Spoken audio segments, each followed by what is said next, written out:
One of the unique things about the United States of America, and specifically about the Constitution of the same, has been the freedoms guaranteed to the citizens by the first 10 amendments to the Constitution, which are known as the Bill of Rights.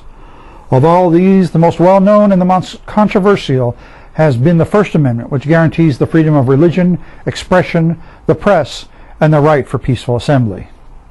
It says, Congress shall make no law respecting an establishment of religion, or prohibiting the free expression thereof, or abridging the freedom of speech, or of the press, or the right of the people to peacefully assemble and to petition the government for a redress of their grievances.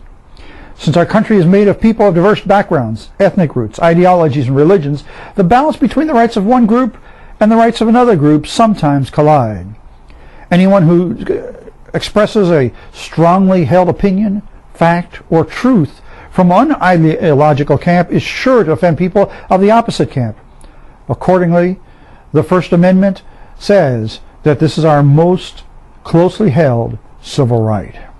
In a perfect world, everyone would understand that these differences are part of what makes us a strong nation. Nobody becomes strong without struggle. An athlete who wishes to win must suffer and sweat in order to win the prize. Likewise, an intellectual who wishes to win the debate on whatever opinion or ideology that they hold must suffer and sweat too. Without suffering to refine and solidify their arguments, they will never win anyone to their side. In the field of politics, we have somehow managed to replace intellectual suffering with ridicule. Those who wish to make their case stronger do so by making the other side look inept, unreasonable, old-fashioned, or negative, or even destructive to society. Even the terminology that the press has assigned to various political factions or viewpoints reflects this idea of ridicule.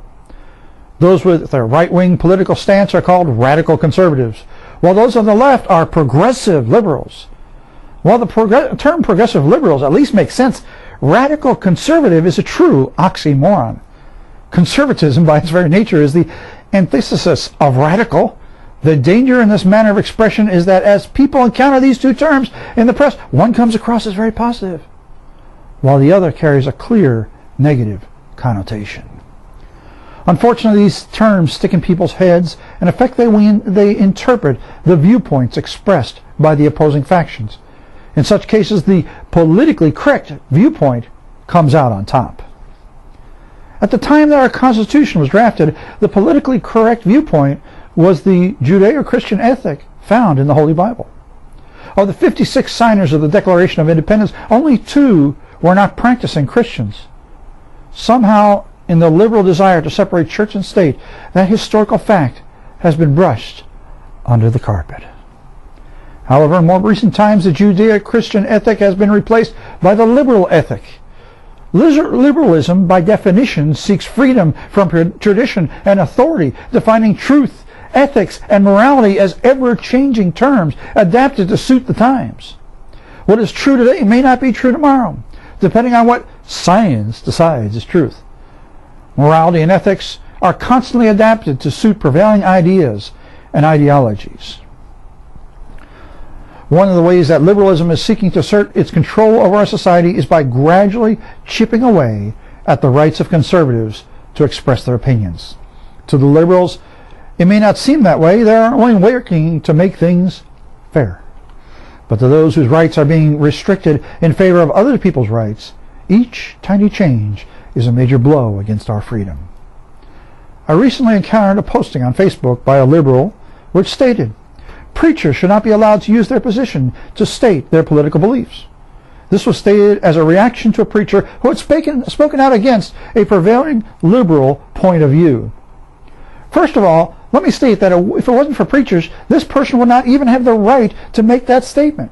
In the England of yesteryear, a statement like that could very easily see one imprisoned, because the England which the United States of America broke away from in the Revolutionary War did not allow freedom of expression. The revolution which gave them the freedom of expression themselves was fueled by preachers who used their pulpits to speak on the necessity of freedom for all. Why should we single out preachers as a group that should not be allowed to express their opinion? Isn't that the same as taking away their First Amendment rights? Even more, isn't that taking away their livelihood? If we're going to take those rights away from preachers, then we should take them away from news reporters, actors, politicians, artists, and actors. whoever. Each of these professions is an expression of the individual's interpretation of the world around them. There's no moment in time when a preacher stops being a preacher. When an accountant leaves his office, he's known by his name, not as an accountant. Likewise for a truck driver, factory worker, engineer, or many other fields. However, a preacher is a preacher 24 hours a day, 7 days a week. He doesn't have the option of laying down his position for a private life. Fine art is an interpretation by the artist of the world around them. The most progressive practitioners of this expression are often making a political or social comment in their artwork. If we take away their right to make those statements, we remove the essence of what motivates them to create. Art is reduced to expressing without meaning, or meaning so simple that it might as well be created by a child coloring with a box of crayons. Much of the conservative commentary propagated in our society is that which is expressed by Christian preachers. Restricting their First Amendment's right is the same as limiting conservative expression in public forum. Isn't that the same as eliminating all competition against liberalism? Maybe that's what these people are really after. The freedom of speech that these liberal politicians are attacking was given to them by people who believed in the Bible and believed that the God of the Bible had given them the right to express their opinion. In other words, if it wasn't for God, they wouldn't have a right to attack those that speak of Him. I'm Rich Murphy, and that's the way I see it.